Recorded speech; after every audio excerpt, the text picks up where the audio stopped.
wanted to share something that I learned from another YouTube video creator earlier this morning.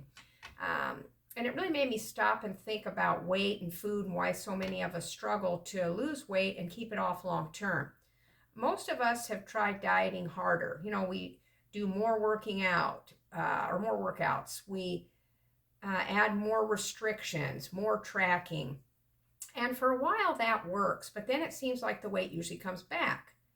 And not because we're lazy or we lack discipline, but because our body is wired for survival. So when you aggressively diet, your hunger hormones increase, your metabolism slows, and your body pushes back. And what really stood out to me in this video was how it looks in Japan and how they handle eating and why they're so thin. And Japan apparently has one of the lowest obesity rates in the world. And even though their people regularly eat rice, noodles, and snacks, for some reason they say it's not genetics and it's not gym culture, it's not extreme dieting, it's lifestyle design. And one of the big differences is how their meals are treated. Eating isn't just rushed or done while distracted. I know that here in America, and me personally, a lot of people are on the computer typing, or they're trying to write up something for work while they're eating, or they're running the kids to school or doing whatever, and they're very distracted and they're not fully engaged in their meal and enjoying it. And so in Japan, the meals are respected. And they say that when you slow down and you actually pay attention to your food, you naturally reconnect with hunger and fullness cues. So apparently portion size also matters. And there what they do is they serve their meals in smaller dishes, and they serve a variety of foods. So you might have rice, soup, vegetables, fish. They're serving a little bit of all the food groups mixed together. And that variety apparently creates satisfaction without oversized portions or feeling deprived, where like maybe you just have a couple of items on your plate and you feel like you didn't get enough. There's also much more awareness around sugar there. Drinks are smaller, desserts are modest, and sweetness is enjoyed intentionally and not in large quantities. So over time, I guess that your taste buds can adjust, and when your sugar intake drops, foods actually start tasting sweeter again. And then also, in the video, they said that meal timing plays a role too. So if you eat your meals at consistent times throughout the day, it helps to regulate your hunger hormones and reduces that mindless snacking and emotional eating that sometimes happens. I know for me lately, I've been getting really busy with my video creation and my email newsletter. Well, it's not a newsletter yet, but I have like an email community.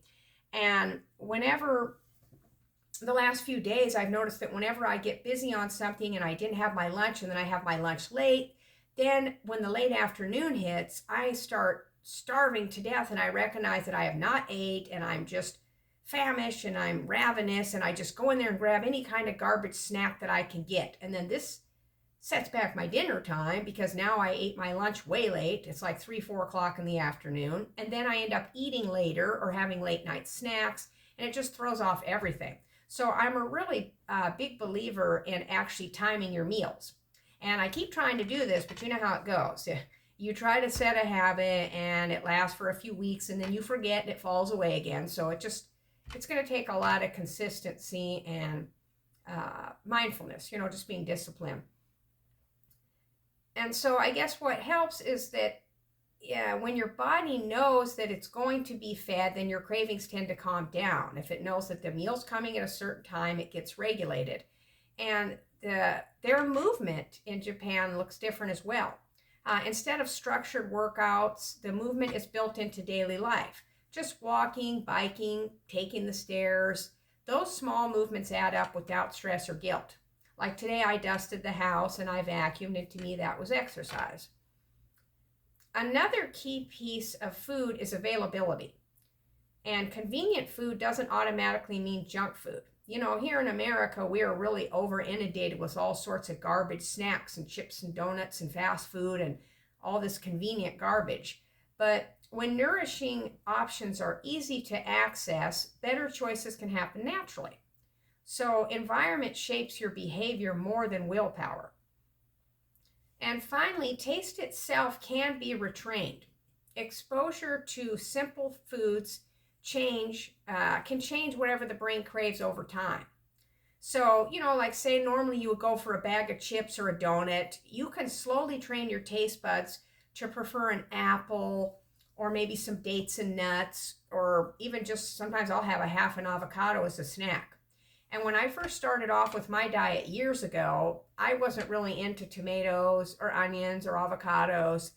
And I was eating, 4 or 5 bowls of cereal a day and a box of cookies or a whole box of nutty bars before bed, like in one setting. I mean, I was a real binge eater.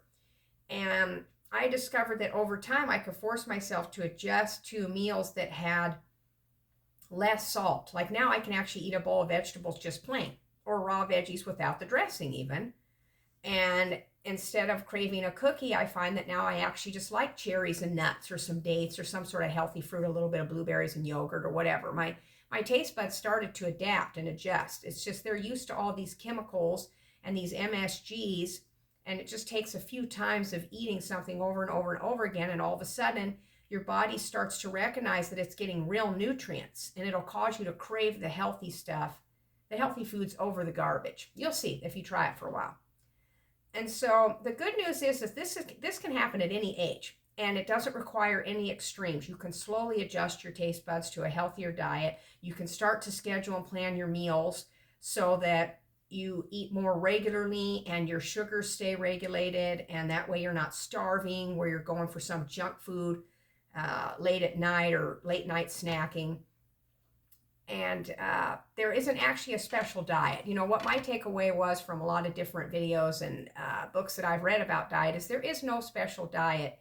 Each person's system's different, and you have to experiment, maybe keep a food diary or food journal, and just keep track of what you're eating.